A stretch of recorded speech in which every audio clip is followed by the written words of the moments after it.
Good morning students. आज अपन atomic size के ऊपर चर्चा करेंगे।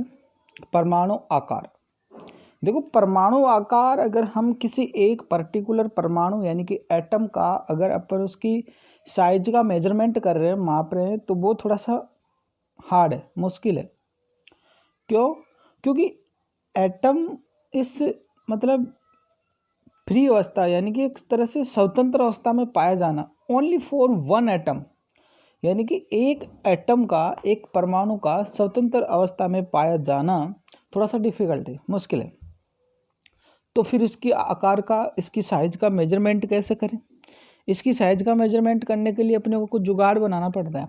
इट मीन्स इसकी परमाणु अवस्था में, जैसे अपन अध्ययन करते हैं ना कि ये परमाणु का नाभिक है, ये उसका बाह्यतम कोश है, ये सिर्फ अपन बोर्ड पे समझाने के लिए करते हैं। वास्तव में हम किसी भी एलिमेंट से एक परमाणु को निकालना बहुत हार्ड होता है, क्योंकि परमाणु बहुत ही सूक्ष्मतम इकाई है और किसी एक पर्टिकुलर एलिमेंट से या तत्व से उसके परमाणु को अलग करना एक बहुत हार्ड होता है, बहुत मुश्किल होता है। तो फिर इसकी साइज का मेजरमेंट कैसे करें? इसकी साइज को कैसे मापा जाए? भाई, परमाणु आकार तो हम जानते हैं कि कोई भी परमाणु आकार अगर मेजरमेंट करना है तो उसकी जो स्वतंत्र अवस्था में, यानी कि जो ये नाभिक है और नाभिक से ये बाह्यतम कोश की दूरी का माप ही क्या है? परमाणु आकार है। क्योंकि आपको पता है, अगर अपन केंद्र सेंटर से आउटर सेल की दूरी, डिस्टेंस याद कर लेंगे, इट मीन्स रेडियस, त्रिज्या याद कर लेंगे, तो आकार याद करना मुश्किल नहीं है। गोले का आकार अपन रेडियस के आधार पर निकालते हैं, तो वो बड़ी बात नहीं है। लेकिन पहली बात तो ये सोचने की कि एटम को, अकेले एटम का आकार मापना मुश्किल है, क्योंकि अकेले एटम को किसी भी एलिमेंट से, तत्व से अलग करना ही मुश्किल है। ठीक है। फिर इसका मेजरमेंट किस तरह से किया जाता है? इसका मेजरमेंट जैसे कि सहसंयोजक त्रिज्या, कोवेलेंट रेडियस, या फिर वैन डर वाल radius, ionic radius, metallic radius, इस मतलब कि एक समूह में यानी कि ग्रुप में एक अणु के रूप में किया जाता है। अब बोले सर, अणु के रूप में कैसे कर सकते हैं? अणु का मतलब क्या हुआ? देखो, अणु के रूप में कैसे किया जा सकता है इसका मेजरमेंट? जैसे कि मान लो ये कोई दो, आपके पास दो एक अणु है। क्या ये अणु है? किसका? एक क्लोरीन का अणु है। अणु का नाम है Cl2, जिसको अपन क्लोरीन अणु बोलते हैं। क्या बोलते हैं? Cl2, क्लोरीन अणु बोलते हैं। यानी कि एक Cl यहाँ पे है और एक Cl यहाँ पे है। ये दोनों Cl हैं, ठीक है।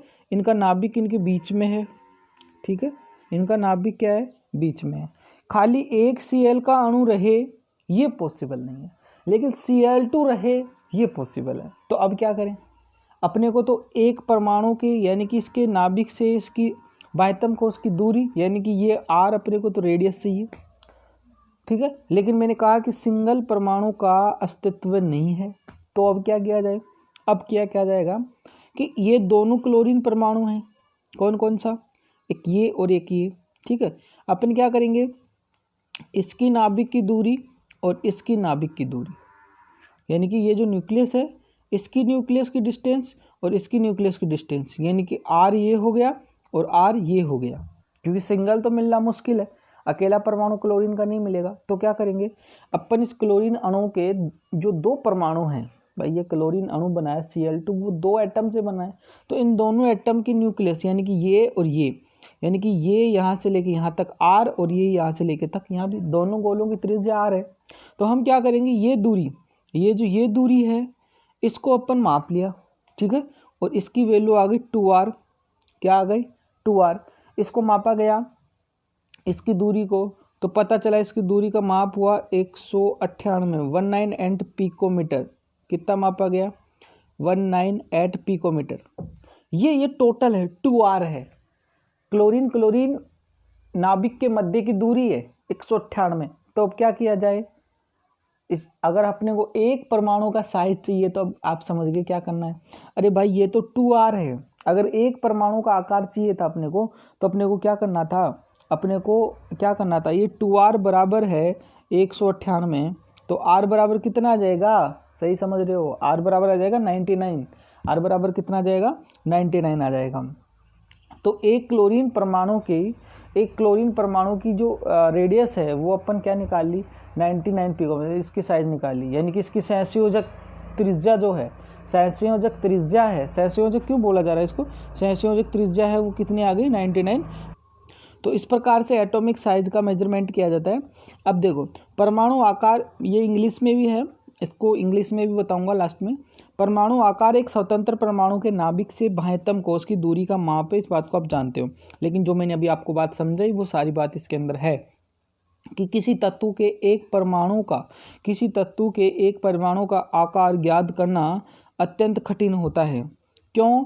क्योंकि या तो ये अणु के रूप में या परमाणु के समूह के रूप में रहते हैं, यानी कि ये सिंगल नहीं रहता, स्वतंत्र अस्तित्व नहीं है कि एक परमाणु ऐसे ही मतलब रह लेगा आसानी से, वो नहीं है। या तो ये अणु के रूप में, मॉलिक्यूल के रूप में रहेगा, या फिर एक समूह गुच्छन बना लेगा ये, ठीक है, ग्रुप में रहता है। एक विलगित परमाणु का मिलना, यानी कि एक स्वतंत्र परमाणु का मिलना अत्यंत दुर्लभ है, बहुत मुश्किल है। अतः परमाणु का आकार उसकी त्रिज्या के परमाणु की त्रिज्या के आधार पर निर्धारित किया जा सकता है। जैसे भी आपको बताया, त्रिज्या के आधार पर निर्धारित किया जाता है। एक परमाणु की त्रिज्या को निम्न प्रकार से ज्ञात किया जा सकता है। एक परमाणु की त्रिज्या को हम दो रूप में ज्ञात कर सकते हैं। कौन कौन से फॉर्म में? एक सहसंयोजक त्रिज्या जिसको कोवेलेंट रेडियस बोलते हैं, और एक वैन डर वाल्स त्रिज्या जिसको वैन डर वाल्स रेडियस ही बोलते हैं। अब सहसंयोजक त्रिज्या क्या है? सहसंयोजक त्रिज्या का एग्जाम्पल वही है जो अभी आपको दिया। कौन सा? Cl2 अणु का। किसका दिया? Cl2 अणु का। जैसे आपने एक Cl यहाँ रखा था, एक Cl यहाँ रखा था, ठीक है, इन दोनों की रेडियस निकाली। अभी मैंने बताया कि ये R और R है आपका, ये आपका 2R आ गया। 2R बराबर कैलकुलेटेड वैल्यू 198 पिकोमीटर है, तो R बराबर कितना आ गया? 99 आ गया। This is covalent radius 99 picometre chlorine की सहसंयोजक त्रिज्या होती है। सहसंयोजक त्रिज्या का मतलब समझो आप, तो पहले एग्जाम्पल तो दूर की बात है। सहसंयोजक त्रिज्या का मतलब ये हुआ कि जब एक ही तत्व के, भाई ये कब निकलता है, जैसे अब परमाणु अलग अलग हो तो मुश्किल हो जाएगा ना।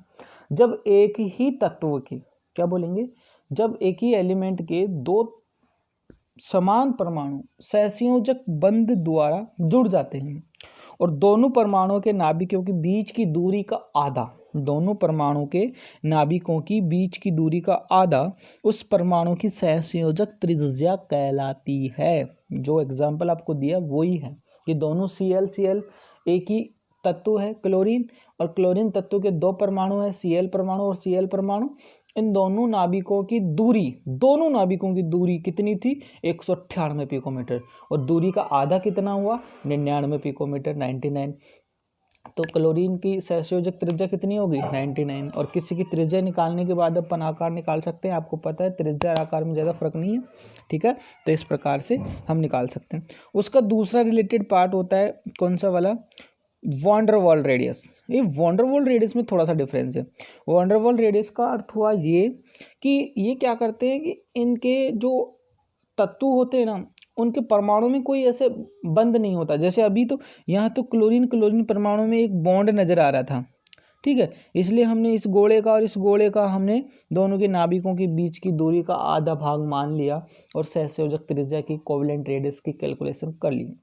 लेकिन वैन डर वाल्स रेडियस एक तरह से देखा जाए तो उन एलिमेंट्स या उन अणुओं में पाई जाती है जहाँ पे बॉन्ड स्ट्रांग होते हैं। जैसे कि वैन डर वाल्स खास तौर से कहें तो अक्रिय गैसों के लिए होती है, क्योंकि वहाँ आपको पता है कोई इलेक्ट्रॉनीय साझेदारी से कोई बॉन्ड नहीं बनता, एक अट्रैक्शन होता है जो वैन डर वाल्स नाम के वैज्ञानिक ने दिया था सबसे पहले, इसलिए इसका नाम वैन डर वाल्स रेडियस ही पड़ जाता है। तो यहाँ पे क्या होता है, मेन बात क्या है यहाँ पे कि ठोस अवस्था में एक ही पदार्थ के दो निकट स्थित अनाबंधित अणुओं के परमाणुओं के बीच की दूरी का आधा भाग वैन डर वाल्स त्रिज्या कहलाता है। क्या कहलाता है? वैन डर वाल्स त्रिज्या कहलाता है।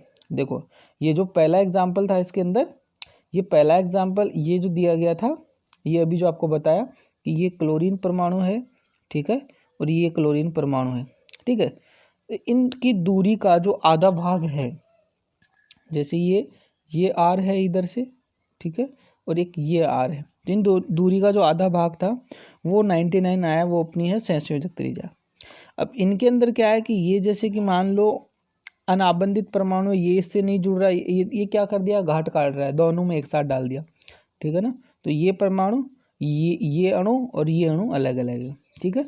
तो इनके परमाणु के बीच की दूरी का आधा, इनकी दो परमाणुओं के बीच की दूरी का आधा भाग लेते हैं, क्योंकि एक परमाणु स्वतंत्र अस्तित्व में नहीं है। आप सोच रहे हो सर दो क्यों ले रहे हैं?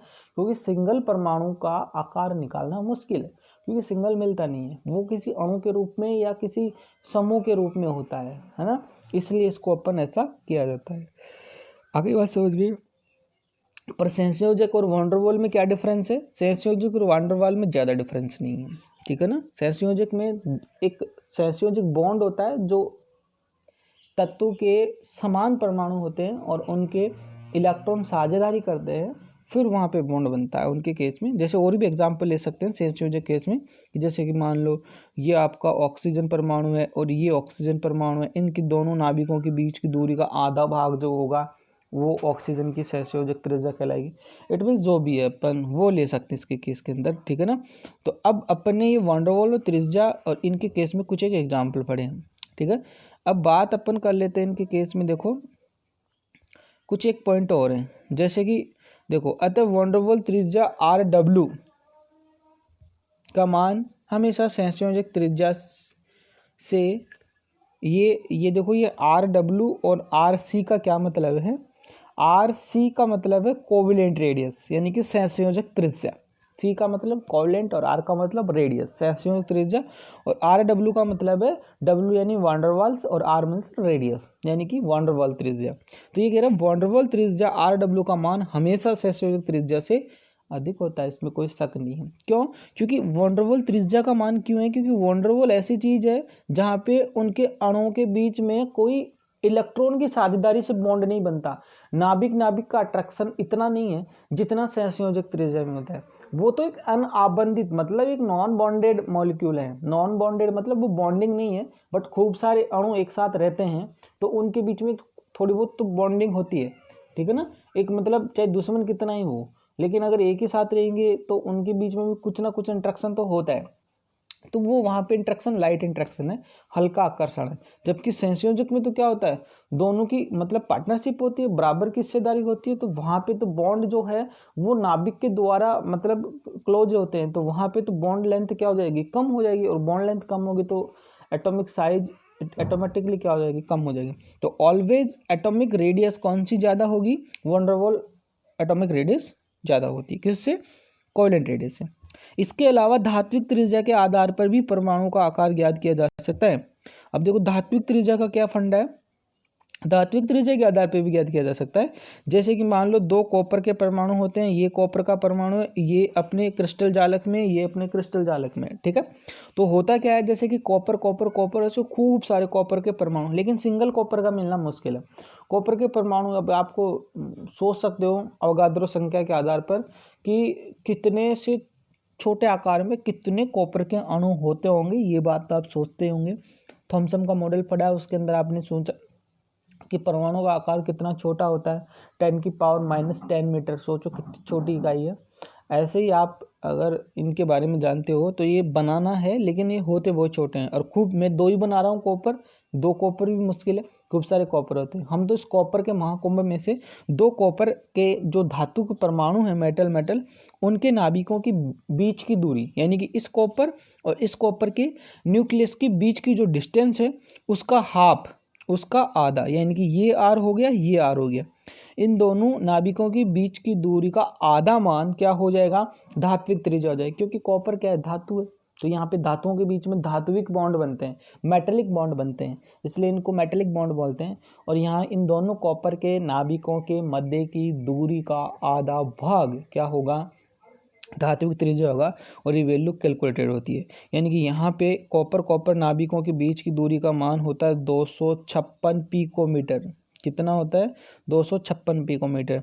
तो कॉपर की धात्विक त्रिज्या कितनी हो जाएगी, कितनी हो जाएगी, भाग दे दो दो का भाई, 128 पिकोमीटर हो जाएगी। कितनी हो जाएगी, 128 पिकोमीटर। और पिकोमीटर आपको बता रखा है, पिकोमीटर क्या है, 1 मीटर के बराबर 10⁻⁻12 मीटर। सोचो पिकोमीटर कितनी छोटी इकाई है। इसलिए तो बोल रहा हूँ कि परमाणु को स्वतंत्र रूप से, फ्री रूप से उनको अलग नहीं किया जा सकता। आगे बात समझ में। अब बात कर लेते हैं पीरियोडिक टेबल की। आवर्त सारणी में आवर्त सारणी में परमाणुओं का साइज एक ही वर्ग में ऊपर से नीचे जाने पर कोषों की संख्या बढ़ने के कारण बढ़ता है, ये बात आपको पता है। एक ही आवर्त में बाएं से दाएं जाने पर उसी कोष में इलेक्ट्रॉनों की संख्या बढ़ती है तथा प्रभावी नाभिक आवेश भी बढ़ता है, अतः परमाणु आकार कम होता है, ये बात भी आपको बताने की जरूरत नहीं है। परमाणु आकार के इस आवर्ती गुणधर्म पर तत्वों के धात्विक तथा अधात्विक गुण निर्भर करते हैं। कौन से? मेटेलिक और नॉन मेटेलिक करैक्टर इस बात पर निर्भर करते हैं। अब ध्यान दो इंग्लिश मीडियम वाले, जिनको नोट्स में क्या उतारना है वो मैं इंग्लिश, ये देखो अपन बात कर रहे थे एटॉमिक साइज के ऊपर, मैंने एक्सप्लेनेशन वहाँ पे किया है, मैं सिर्फ मोटे मोटे कुछ वर्ड बोलूँगा, समझाने का काम वहाँ पे समझा चुका है। देख समझने के लिए वहीं देखना है, जो वर्ड इंग्लिश में कोई दिक्कत है वो यहाँ पे देखना है, और नोट्स भी यहीं से बनाने हैं आपको, ठीक है। एटॉमिक साइज क्या है अपना फंडा? Atomic size it means atomic size a measurement of distance of nucleus of an independent atom for its outer shell, but it is very difficult to measure size of one atom, यानी कि एक परमाणु, एक atom का मतलब measurement करना, उसकी size का मेजरमेंट करना काफ़ी डिफिकल्ट होता है। क्यों डिफिकल्ट होता है? Of any element because these found on a molecular and groups atom, यानी कि ये या तो ग्रुप में होते हैं या फिर एक एलिमेंट के रूप में या मॉलिक्यूल के रूप में होते हैं, ऐसे नहीं होते हैं। It is very rare of an isolated atom in exist, यानी कि कोई भी एक परमाणु स्वतंत्र अस्तित्व में रहे, वो बहुत ही मुश्किल बात होती है, दुर्लभ स्थिति है इन चीज़ों के मामले में, ठीक है। तो थस इस प्रकार atomic size is the determined for basic of radius of the atom. Radius of an atom can be in any form to following, जैसे अभी आपको बताया covalent radius and van der Waals radius, इसके case में भी आपको दो चीज़ें बताई। तो कोवेलेंट रेडियस और वैन डर वाल्स रेडियस क्या होती है, इसके केस में समझाने के लिए आपको समझा चुके हैं कि कोवेलेंट रेडियस क्या होती है। कोवेलेंट रेडियस बता चुके हैं कि व्हेन टू सेम एटम, क्या बोला है? When two same atom of an element are covalent bonded, यानी कि एक ही एलिमेंट के दो सेम एटम कोवेलेंट बॉन्ड द्वारा बॉन्डेड होते हैं। जैसे आपको क्लोरीन का एग्जांपल दिया। Then half of distance between nuclei of both atom in called covalent radius, यानी कि दोनों न्यूक्लियस के बीच की डिस्टेंस का हाफ पार्ट क्या कहलाएगा एटॉमिक या आपका कोवेलेंट रेडियस कहलाएगा उस परमाणु के लिए, कोवेलेंट रेडियस की जिसकी बात करें। इसी प्रकार अगर अपन वैन डर वाल्स रेडियस की बात करते हैं तो वैन डर वाल्स रेडियस में थोड़ा सा डिफरेंस है। In solid state half of distance between atom to close non bonded molecule, देखो यहाँ पे क्या होते हैं, यहाँ पे दो जो मॉलिक्यूल होते हैं वो नॉन बॉन्डेड होते हैं, यानी कि कोवेलेंट रेडियस में इलेक्ट्रॉन के द्वारा एक बॉन्ड बनता है, जबकि यहाँ पे नॉन बॉन्डेड है, मतलब कि ये अपनी मस्ती में ये अणु अलग है, ये अणु अलग है, लेकिन फिर भी ये दोनों पास हैं। तो इन दोनों अणुओं के जो नाभिकों के बीच की जो डिस्टेंस है उसका हाफ लेते हैं, वो लेते हैं अपन किस में लेंगे? Covalent van der Waals radius में। तो आप सोचो कि एक कोवेलेंट रेडियस और एक वैन डर वाल्स रेडियस, तो किसकी वैल्यू ज़्यादा होगी? किसकी value? Van der Waals radius की वैल्यू हमेशा ज़्यादा होती है, किससे? कोवेलेंट रेडियस से, ठीक है। तो ये बात भी आपको पता होनी चाहिए, इसलिए ये वाली बात बताई गई यहाँ पे। This value of van der Waals radius RW is always greater than covalent radius, always greater than covalent radius, RW की वैल्यू हमेशा ज़्यादा होती है। ये बात आपको काट बांध के रखनी है, ठीक है। बात को समझ के आपको क्या कहना, ठीक है। ये इन दोनों के डायग्राम थे जो आपको हिंदी मीडियम में भी समझ में आए होंगे आज। अब कोवेलेंट रेडियस और वैन डर वाल्स रेडियस के, अब देखो, a part it is the size of atom can be determined on the basis of metallic radius in crystal lattice of metal. Half distance between the nuclear to nearby atom is called as metallic radius. अभी जो आपको copper का example दिया वो यही है, वो सिर्फ लैंग्वेज का फर्क था कि कॉपर के न्यूक्लियाई के बीच की जो डिस्टेंस है वो 256 यानी कि 256 जो आपकी पिकोमीटर है, वो एक कॉपर मेटल की अगर अपन रेडियस की बात करते हैं तो वो कितनी आती है? 128 है ना, 128 आएगी। तो वो वही बात थी कि यहाँ पे अपन कोई भी एक क्रिस्टल मेटल है, उसका एक जाल बना हुआ है, लेटेक्स बना हुआ है, उसके अंदर भी खूब सारे कॉपर पड़े हुए हैं, लेकिन उन दो कॉपर के बीच की जो डिस्टेंस है वो आपकी मेटेलिक डिस्टेंस कहलाएगी। क्यों? क्योंकि copper this is metallic form, ठीक है। तो कॉपर एक मेटल है और दो कॉपर, अच्छा सिंगल कॉपर का मिलना मुश्किल है, ये बात आपको शुरू में बता चुके हैं। तो दो कॉपर के बीच की जो डिस्टेंस है वहाँ पे आपको क्या मिल जाएगा? तो कॉपर के बीच की डिस्टेंस का हाफ पार्ट क्या होगा, उस कॉपर की रेडियस होगी, यानी कि मेटेलिक रेडियस के नाम से जानी जाती है। ये मैंने कॉपर को आपका पर्टिकुलर एक कैलकुलेटेड वैल्यू बताई है। उसके बाद आपका यानी कि इन पीरियोडिक टेबल की बात करते हैं तो आपको पता है एटॉमिक साइज जो होती है वो on moving down to group number of shell increase, तो क्या होगी साइज इंक्रीज होगी। और number of in shell the increase of effective nuclear charge also increase. ये जो बात है वो आपको पता है, दोनों ग्रुप और पीरियड के अंदर क्या होता है। Metallic and non metallic property of element depend on this properties of atomic size, यानी कि ये सब कुछ प्रॉपर्टी एटॉमिक साइज है। इसका एक लास्ट टॉपिक और बच रहा है कल, मेटल और नॉन मेटल, यानी कि मेटल और नॉन मेटल का क्या फंडा है और पीरियोडिक टेबल में मेटल और non metal left to right के अंदर क्या फंडा होता है। ठीक है, तो वीडियो को आप थोड़ा देखो करो आराम से, प्यार से, और फिर उसको दबा के लाइक शेयर भी किया करो आपकी इच्छा हो तो।